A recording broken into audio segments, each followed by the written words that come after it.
વિદ્યાર્થી મિત્રો, આપણે અભ્યાસ કરી રહ્યા હતા પ્રકરણ નંબર 6 ની અંદર ધાતુના અલગન વિશે. તો પાછળના લેક્ચરની અંદર અભ્યાસ કરવાનું થોડુંક સ્પીડલી રિવિઝન કરી લઈએ. તો સૌથી પહેલા ખનિજ મળે છે. ખનિજમાંથી આપણે અયસ્કમાં અલગ અલગ રીતે વર્ગીકરણ કર્યું. પછી જે તે ધાતુ માટેની કાચી ધાતુ નક્કી કરી. ત્યારબાદ કાચી ધાતુની બનેલા ગેંગના કણો હતા એને દૂર કરવા માટેની સંક્રાંતિકરણ પદ્ધતિનો અભ્યાસ કર્યો, જે 4 હતી: જલીય પ્રક્ષાલન, ચુંબકીય અલગીકરણ, ફિલ્મ પ્લવન અને જે હતી છેલ્લી નિક્ષાલન. તો ખાસ વાત કરવા જઈએ એની પછી આગળ ભણ્યા તો વાત હતી જે સંક્રેદિત અયસ્ક હતી એને એવા સ્વરૂપમાં લાવો કે જેથીનું રિડક્શન સરળ બને. તો તમને શું મળશે? અશુદ્ધ ધાતુ. રાઈટ? એટલે કહેવાનો મિનિંગ છે ત્યાં આપણે 2 સ્ટેપ હતા. એક તો જો સલ્ફાઇડયુક્ત અયસ્ક હોય તો એને પહેલા ઓક્સાઇડમાં પરિવર્તિત કરવી. તો ઓક્સાઇડમાં પરિવર્તિત કરવા માટેની 2 પ્રક્રિયાઓ જોઈ ગયા: નિસ્તાપન અને ભુંજન. રાઈટ? એ સ્ટેપ નંબર 1 હતું. આ નિસ્તાપન અને ભુંજન દ્વારા તમે ધાતુની અયસ્ક છે, સંક્રેદિત અયસ્ક, એને તમે ઓક્સાઇડ ફોર્મમાં પરિવર્તિત કરો છો. ત્યારબાદ ઓક્સાઇડ ફોર્મનું કાર્બન અથવા કાર્બન મોનોક્સાઇડ અથવા કોઈ અન્ય ધાતુ જેવા રિડક્શન કરતાની હાજરીમાં તમે એનું રિડક્શન કરાવડાવો છો બાળકો. એટલે કહેવાનો મિનિંગ ઓક્સિજન દૂર કરાવો છો અને અશુદ્ધ મેટલ મળે છે. અહીંયા થોડો કન્સેપ્ટ બદલે છે. ઓક્સિડેશન રિડક્શન બહુ ઇઝી ટોપિક છે, જેનો અભ્યાસ આપણે ચેપ્ટર નંબર 3 માં પણ કરી ગયા છીએ. એ જ વસ્તુની વાત કરે છે. જોઈએ, રિડક્શન ઉપરાંત કેટલાક નિષ્કર્ષણ એટલે કે શુદ્ધિકરણ ઓક્સિડેશનને આધારિત પણ હોય. આપણે યાદ કરો, હમણાં મેં શું કીધું હતું કે ભાઈ ઓક્સિજન દૂર કરીને ધાતુ મેળવ્યો હતો. તો એ કયું પ્રકરણ હતું? તો કે રિડક્શન. તો અહીંયા એવો પ્રશ્ન છે આ ટોપિકમાં ભણવાનો કે એવા પણ પ્રકરણો છે જેની અંદર શુદ્ધિકરણ થાય છે. કઈ પદ્ધતિ દ્વારા? ઓક્સિડેશન. ખાસ કરીને અધાતુ માટે. એટલે બાળકો તમારે યાદ શું રાખવાનું છે? અહીંયા યાદ રાખવાની થિંક એવી છે કે ધાતુનું શુદ્ધિકરણ એટલે કે નિષ્કર્ષણ કઈ પદ્ધતિ દ્વારા? રિડક્શન. જ્યારે અધાતુનું શુદ્ધિકરણ કઈ પ્રક્રિયા દ્વારા? ઓક્સિડેશન દ્વારા. બહુ સરળ છે. અત્યાર સુધી ભણ્યા પાછળના લેક્ચરની આ વસ્તુ ભણી ગયા કે ધાતુનું શુદ્ધિકરણ કઈ છેલ્લી રિએક્શન કઈ હતી? તો કે રિડક્શન માટે, સંક્રેદિત અયસ્કમાંથી. એ ધાતુનું જો નિષ્કર્ષણ કરવું છે તો કઈ પ્રક્રિયા દ્વારા થશે? ઓક્સિડેશન. જ્યાં આપણે ચર્ચા કરવાની છે બાળકો. જોઈએ, ઓક્સિડેશન પર આધારિત ખૂબ જ સામાન્ય ઉદાહરણ બ્રાઇન વોટર એટલે કે દરિયાઈ પ્રાણી, એટલે કે દરિયાઈ પાણી, પ્રાણી નહીં. એમાં સામાન્ય ક્ષારની પ્રચુરતા ઘણી વધારે હોય. એટલે હું તમને મારી રીતના સમજાવું. દરિયાઈ પાણી એટલે શું થાય બાળકો? NaCl + H2. રાઈટ? આમાં અધાતુ કઈ છે? સોડિયમ તો ધાતુ છે, ક્લોરીન છે અધાતુ. તો ક્લોરીન મારે જોઈએ છે, એટલે ક્લોરીનનું મારે શું કરવું છે? નિષ્કર્ષણ કરવું છે. તો શું પ્રોસેસ થાય? તો અહીં પ્રોસેસ લીધી એમને તમને સમજાવું, પણ તમે જ કહેશો આ પ્રોસેસ આપણે ભણી ગયા છીએ. પહેલાની સામાન્ય માહિતી વાત કરી લઈ જે કીધી છે. તો આ જે કઈ પ્રક્રિયા છે એની માટે ગિબ્સ ઉર્જા આપી છે +422 કિલોજૂલ. એટલે કે એનો મિનિંગ કે એટલી ઉર્જા પ્લસ એનું વાતાવરણમાં છૂટી પડશે. છૂટી પડે છે જ્યારે તેને પોટેન્શિયલ માપવામાં આવે, મૂકવામાં આવે તો એનો પોટેન્શિયલ કેટલો મળ્યો? 2.2 વોલ્ટ મળે. આનો મિનિંગ એવો થયો બાળકો કે આ પ્રક્રિયા પૂર્ણ કરવી હોય ને તો મારે બહારથી 2.2 વોલ્ટની બેટરી આપવી પડે. કારણ કે એ દરમિયાન જો કોષ પોટેન્શિયલ કેટલો મળે? -2.2 વોલ્ટ. આનો મિનિંગ એવો થયો કે આને હું કોઈ પાત્રમાં ભરીશ, 2 છેડા લઈશ, એનોડ અને કેથોડ. આને હું વિદ્યુતીય પરિપથ વડે જોડીશ. આને કહીશ એનોડ અને કહીશ કેથોડ. યાદ હોય તો વિદ્યુત વિભાજન કોષ. સમજાય છે? એટલે અહીંથી બહારથી મારે મિનિમમ કેટલી બેટરી આપવી પડશે? 2.2 વોલ્ટ કરતાં વધારે. કારણ કે કાંઈક ને કંઈક તો હું યુઝ આવવાનું, વેસ્ટેજ યુઝ આવવાનું છે ને બાળકો. લાઈક એ છે, એ સ્વાભાવિક છે. 2.2 વોલ્ટ કરતાં કેવો વધારે પોટેન્શિયલ આપવું પડે? કે વધારે પોટેન્શિયલની જરૂર પડે, EFની જરૂર પડે. કારણ કે મિનિમમ 2.2 વોલ્ટની જરૂર છે. અને એટલો વોલ્ટેજ આપશો તો કાંઈક તો એની ક્ષતિ હોવાની. એટલે આ કોષને પૂરો પોટેન્શિયલ મળશે નહીં. એટલે અહીં બેટરી કેટલાની જોડવી? 2.2 કરતા વધારે પોટેન્શિયલની બેટરી જોડવામાં આવે છે. વિદ્યુત વિભાજનની કેટલીક બાધકો પ્રક્રિયા ઉપરવટ થવા માટે વધુ પોટેન્શિયલ લેવું પડે, જરૂર પડે. મેં તમને સમજાવ્યું ને કે કોઈ પણ બેટરી 2.2 વોલ્ટ લ્યો તો કે એ બેટરી ઠેઠ સુધી 2.2 વોલ્ટ ન આપે, કારણ કે કોઈ તારમાંથી પસાર થતી હોય તો તારનો કાંઈક અવરોધ નડે, કોઈ બાહ્ય અવરોધ નડે, બાહ્ય નેચરનો અવરોધ નડે, એના કારણે એ પોટેન્શિયલ પૂરેપૂરો આપી શકે નહીં. અને આ કોષમાં ક્લોરીન જોતો હોય મારે તો મારે શું કરવું પડે બાળકો? મિનિમમ 2.2 વોલ્ટ કરતાં વધુ બેટરી આ કોષમાં જોડવી પડે. આ કોષ કાંઈ નહીં તો બાળકો વિદ્યુત વિભાજન કોષ છે, જે આપણે સ્ટડી કરી ગયા છીએ આગળના ચેપ્ટર નંબર 3 માં. આથી વિદ્યુત વિભાજન, એવું ને, વિદ્યુત વિભાજનથી ક્લોરીન વાયુ મેળવાય છે અને H2 અને એને જલીય ઉપેદાશ તરીકે મળે છે. અહીંયા છે, બહુ સરળ છે બાળકો. NaCl નું તમે જલીય દ્રાવણ લીધું, આને તમે જલીય દ્રાવણ શું કામ કે આ બ્રાઇન વોટર છે, દરિયાઈ પાણી. દરિયાઈ પાણી એટલે ક્ષારવાળું પાણી, એટલે આ દરિયાનું પાણી થયું ને બાળકો, NaCl અને H2O. તો યાદ કરો તો આની અંદર કોણ છે? Na plus Cl minus, right or wrong? જે આ Cl માઇનસ છે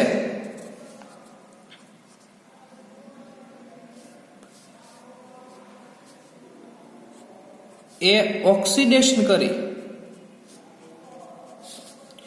એક ઇલેક્ટ્રોન ગુમાવીને એનોડ પર જમા થાય. જમા એટલે સોલિડ અવસ્થા નથી, પણ એનોડ ઉપર મળે. કોણ? ક્લોરીન વાયુ. યાદ છે આવું? તમે ભણી ગયા હતા. પિગલિત NaCl અને જલીય NaCl ની અંદર કોનું ઓક્સિડેશન થતું? ક્લોરીન આયનનું. ક્લોરીન છે, ક્લોરીન વાયુમાં રૂપાંતર પામ્યો. તો આ કોણ છે? આ શું છે? અધાતુ. કારણ કોનો તો સભ્ય છે? પી વિભાગ. પી વિભાગમાં કેવો હોય? અધાતુઓ. તો જો શું થયું બાળકો? દરિયાના પાણીમાં ક્લોરીન આયન હતું, એનું ઓક્સિડેશન થયું અને અધાતુ ક્લોરીન વાયુ મળ્યો. આ અધાતુ ન બોલાય હો બાળકો, આ ક્ષારનો ઘટક બોલાય. પણ એનું ઓક્સિડેશન થઈ જાય તો ક્લોરીન વાયુ બને. ક્લોરીન વાયુ તો અશુદ્ધ છે અને આ પ્રક્રિયા કઈ છે? ઓક્સિડેશનની. એટલે તમને ખબર પડી જશે.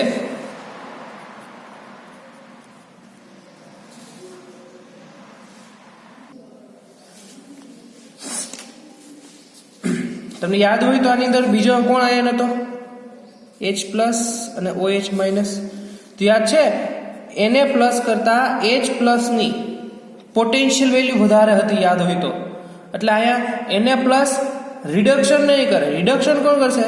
H પ્લસ એ ઇલેક્ટ્રોન મેળવશે અને 1/2 H2 માં રૂપાંતર થશે. એટલે બીજી રિએક્શન શું મળશે? બીજો નિપજ અને છૂટવું પડશે આ Na પ્લસ OH માઇનસ, અને છૂટું પડશે NaOH. એટલે રિએક્શન કંઈક આવી છે બાળકો કે જ્યારે દરિયાનું પાણી એટલે જલીય NaCl લ્યો તો અધાતુ ક્લોરીન વાયુ ઓક્સિડેશન દ્વારા પ્રાપ્ત થાય, હાઇડ્રોજન વાયુ અને NaOH. પણ જો પિગલિત NaCl લ્યો તો સોડિયમ ધાતુ અને ક્લોરીન વાયુ મળે.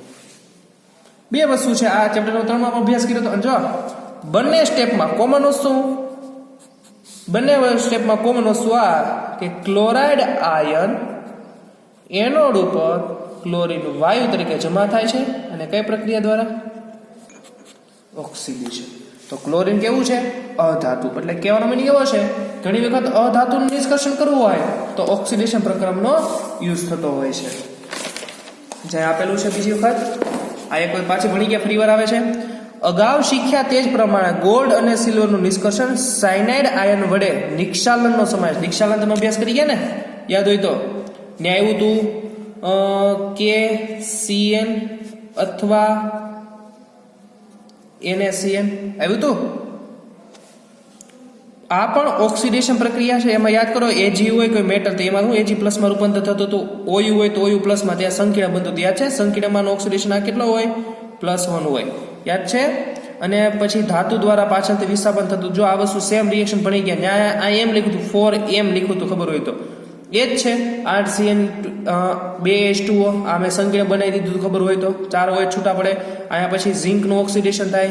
ઝીંકનું ઓક્સિડેશન થાય એટલે શું બને? ઝીંકનું ઓક્સિડેશન ઝીંક +2 ઇલેક્ટ્રોન યા 2 વર્ષ મેળવે અને 2 વર્ષમાં રૂપાંતર થઈ ગયું. ક્લિયર થઈ કે ન થયું? આ પ્રક્રિયામાં ઝીંક છે રિડક્શન કરતા તરીકે વર્તે છે. ક્લિયર થયું બાળકો સુધીનું? તો આ હતી ઓક્સિડેશન પ્રક્રિયા દ્વારા નિષ્કર્ષણ. ક્લિયર થયું કે બાળકો? ન સમજાણું? હવે આગળ અભ્યાસ કરવા જઈએ. શુદ્ધિકરણ, જેનું બીજું નામ છે પરિષ્કરણ. બાળકો કેટલા સ્ટેપ તમે જોયું? તો સ્ટેપ નંબર 1 એવું હતું કે સૌથી પહેલા પૃથ્વીના પોપડામાં શું નીકળે? ખનિજ. ખનિજમાંથી તમારે ડિસાઈડ કરવાનું છે કે કાચી ધાતુ કઈ. કાચી ધાતુ ફોર એક્ઝામ્પલ કોઈ ધાતુ માટે હોય એની માટે કાચી ધાતુ ડિસાઈડ કરવાની કે કઈ ધાતુ, કઈ કાચી ધાતુ કયા ધાતુ માટે છે. ભાઈ એલ્યુમિનિયમની કઈ, હેમેટાઇટ છે, ફેરિકની છે, એમ અલગ અલગ કાચી ધાતુમાં વર્ગીકરણ કરવાના. આ કાચી ધાતુની અંદર કોના કણો હશે? તો કે ગેંગના કણો. તો ગેંગના કણો દૂર શું કરો? સંકેન્દ્રણ પદ્ધતિ. સંકેન્દ્રણ થઈ જાય પછી જો ઓક્સાઇડ ન હોય તો ઓક્સાઇડમાં રૂપાંતરણ. બીજું ઓક્સાઇડ હોય અને ઓક્સાઇડમાં ન હોય તો બીજા સ્ટેપમાં શું છે? રિડક્શન. એટલે ત્યાં અશુદ્ધ ધાતુ મળશે. આ કરશો એટલે તમને ધાતુ કઈ મળશે? જી અશુદ્ધ ધાતુ. અને હવે આનું શું કરવાનું? શુદ્ધિકરણ. ઈ શુદ્ધિકરણની પ્રોસેસ છે આ. જો બાળકો ફરી વખત સૌથી પહેલા પૃથ્વીના ખનિજ મળે. ખનિજમાંથી કાચી ધાતુમાં વર્ગીકરણ કરવામાં આવે. તે કાચી ધાતુ પર કંઈક ગેંગના કણો હોય એને દૂર કરવા માટે સંકેન્દ્રણની પદ્ધતિ, જે 4 પદ્ધતિ હતી.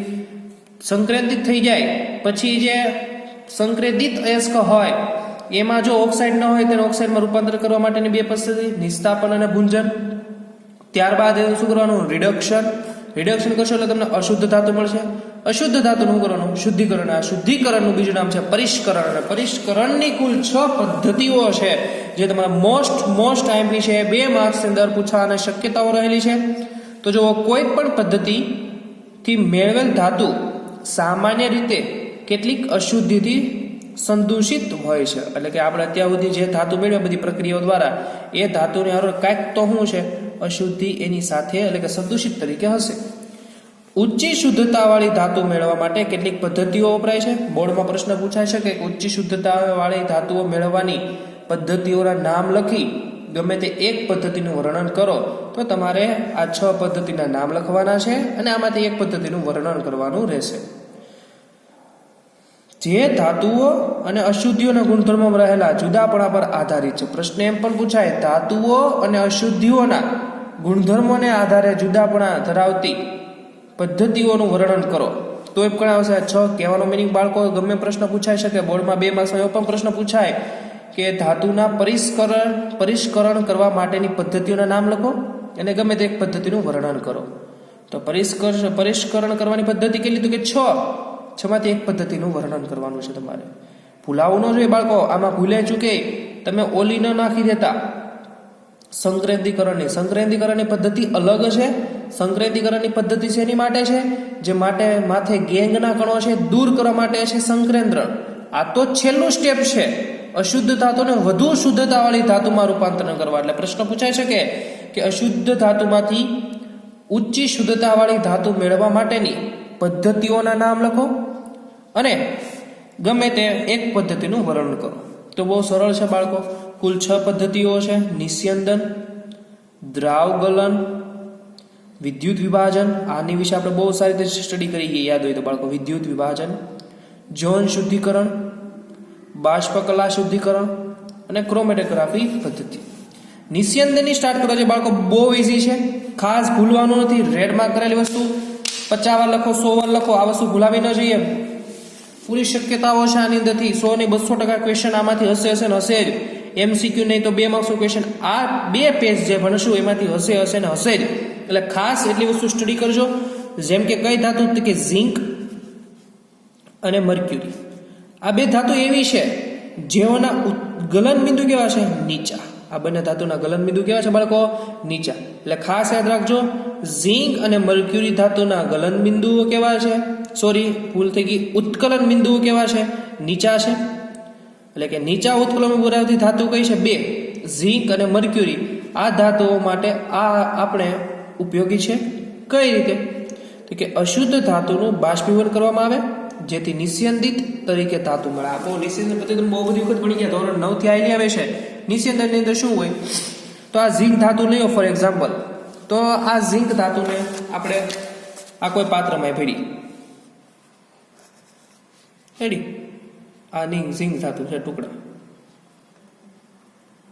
આના પર અશુદ્ધિ હશે અને નીચેથી તમે ટેમ્પરેચર મળશે અને આ પાત્ર અહીંથી બંધ કરી દેવાનું, લોક.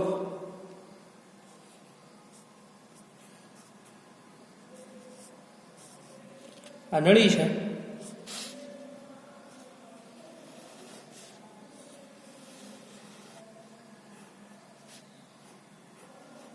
આ બીજું પાત્ર લેવાનું. આ નળી છે એમાં પાણી રોટેટ થતું છે. આ ફોર એક્ઝામ્પલ આની અંદર ગેસ જતો હોય તો આની આજુબાજુ પાણી શું થતું હોય? ફરતું હોય. એની પાણી કેવું હોય? ઠંડુ પાણી હોય.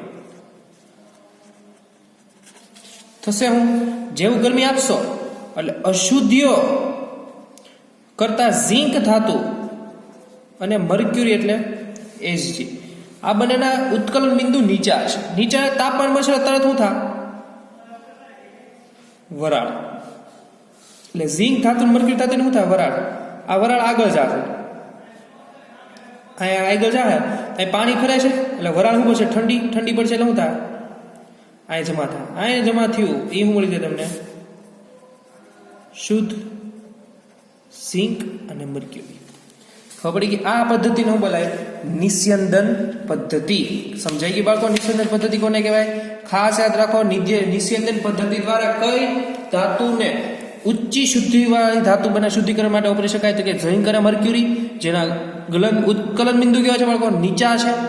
જેને તમે બાષ્પીભવન કરશો, અશુદ્ધિમાંથી ધાતુનું થઈ જાય, બાષ્પીભવન થઈ જાય, અને અશુદ્ધિ ક્યારે જાય? તો કે અશુદ્ધિ આવી જાય અને ધાતુ તમને મળી જશે. ખાસ યાદ રાખો, નિસ્યંદન પદ્ધતિ કોની માટે છે? ઝીંક અને મર્ક્યુરી. ત્યારબાદની પદ્ધતિ છે જેનું નામ છે દ્રાવગલન. દ્રાવગલન બાળકો યાદ રાખજો, બહુ બધી વખત એમસીક્યુમાં પૂછાયેલો પ્રશ્ન છે. પાછળના પેપરો ચેક કરજો, ઘણી બધી વખતે આમાંથી ટોપિક્સ આવે છે. તો આ પદ્ધતિ કોની માટે યુઝ થાય?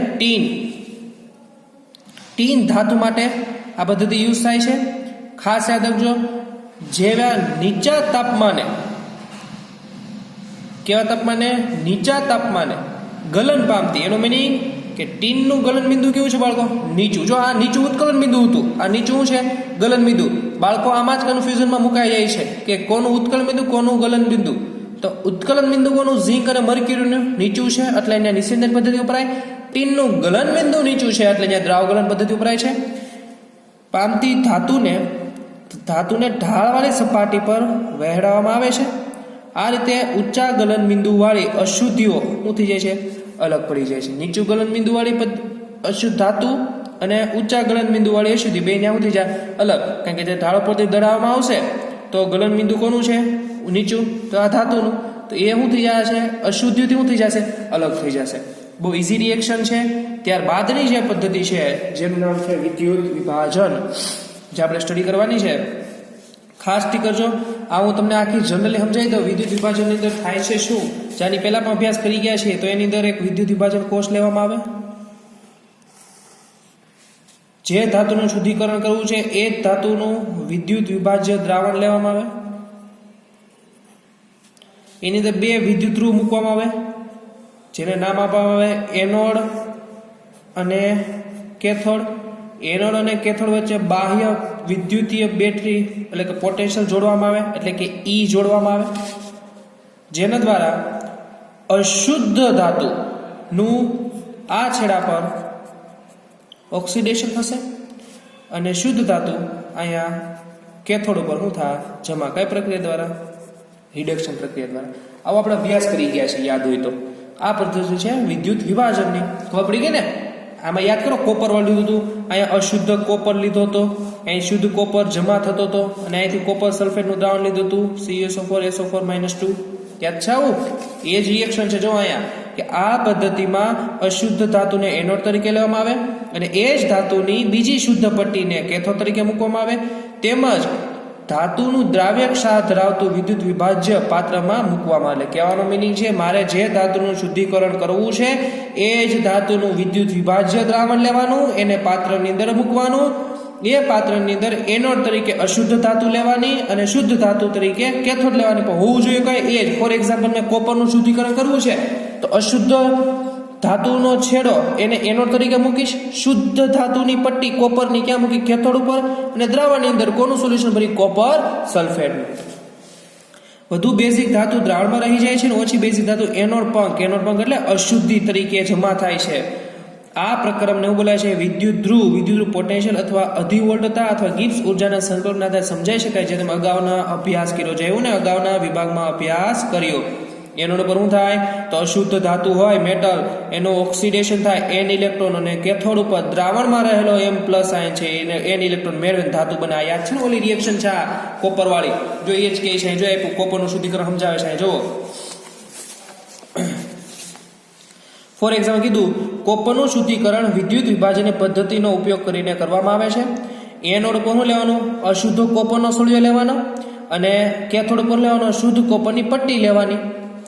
તો વિદ્યુત વિભાજક કોનું લેવાનું? કોપર સલ્ફેટનું એસિડમય દ્રાવણ લેવાનું અને વિદ્યુતીય વિભાજનનું ચોખ્ખું પરિણામ કોપર એનોડમાંથી કેથોડ તરફ શુદ્ધ કોપર તરીકે સ્થાનાંતર થશે. એટલે એનોડ પર શું થાય? કોપરનું ઓક્સિડેશન, કોપર +2 2 ઇલેક્ટ્રોન, અને દ્રાવણમાં રહેલો કોપર +2 2 ઇલેક્ટ્રોન મેળવશે. શું બનાવશે? કોપર છે. આ કોપર છે કેવો છે? શુદ્ધ. ને ક્યાં જમા થાય?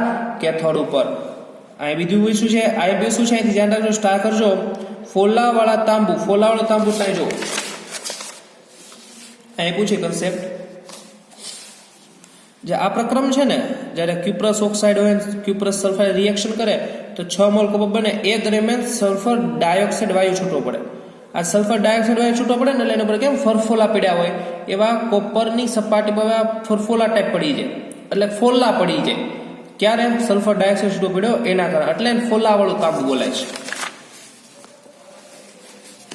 ફોલાવાળા તાંબાને અશુદ્ધિઓ ક્યાં રહી જાય છે? એનોડ પંક તરીકે નિક્ષેપિત થાય. એનોડ પંક એટલે મેં કીધું તું એનોડ ઉપર અશુદ્ધિ જમા થઈને એનોડ પંક કહેવાય. જે ખાસ ટીકો જો બાળકો મોસ્ટ એમપી છે, ફોલાવાળા તાંબુમાં એનોડ પંક ઉપર રહેલી અશુદ્ધિ નામ antimony, selenium, tellurium, silver, gold અને પ્લેટિનમ. તો બધી ઉમદા તત્વો છે જો બાળકો. એટલે એને પુનઃ રીતે પ્રાપ્ત કરી શુદ્ધિકરણની કિંમતને શું કરી શકાય? સરભર કરી શકાય છે. અને ઝીંક પણ આ શુદ્ધિકરણ પ્રક્રિયા દ્વારા મળે છે બાળકો. ખાસ જોયું એવું આપણે કે પેલી પદ્ધતિ જોઈ નિસ્યંદન કોની માટે યુઝ થાય? ઝીંક અને મર્ક્યુરી ધાતુ માટે. દ્રાવકરણ ટીન એટલે કે લેડ માટે યુઝ થાય છે. ત્યારબાદ છે જે પદ્ધતિ છે વિદ્યુત વિભાજન એ બે તત્વો માટે, એક તો કોપર અને ઝીંક. એનો મીનિંગ ઝીંક બે વરાય બાળકો. ઝીંક ધાતુનું શુદ્ધિકરણ નિસ્યંદન દ્વારા પણ થાય અને વિદ્યુત વિભાજન દ્વારા પણ થાય. આને એક વખત નિરાતે બાળકો રીડ કરજો. અને પછીના લેક્ચરમાં આપણે છેલ્લો ટોપિક ભણીશું, એ છે શુદ્ધિકરણ અને બાષ્પકલાના આધારે શુદ્ધિકરણ. અને છેલ્લો ટોપિક છે ક્રોમેટોગ્રાફી. બહુ ઈઝી છે બાળકો. આ વિદ્યુત વિભાજન મેં થોડુંક સ્પીડમાં લીધું રીઝન, આગળ તમે અભ્યાસ કરી ગયા છો એટલે તમને ઇઝીલી આવડશે. ક્લિયર થઈ ગયું બાળકો? બહુ ઈઝી ટોપિક છે, તો ખાસ કરી નાખજો. આમાંથી ક્વેશ્ચન હશે ન હશે 100 ને 200% આમાંથી ક્વેશ્ચન પૂછવાની પૂરી શક્યતાઓ છે, એટલે ખાસ આ ટોપિક ક્લિયર કરજો.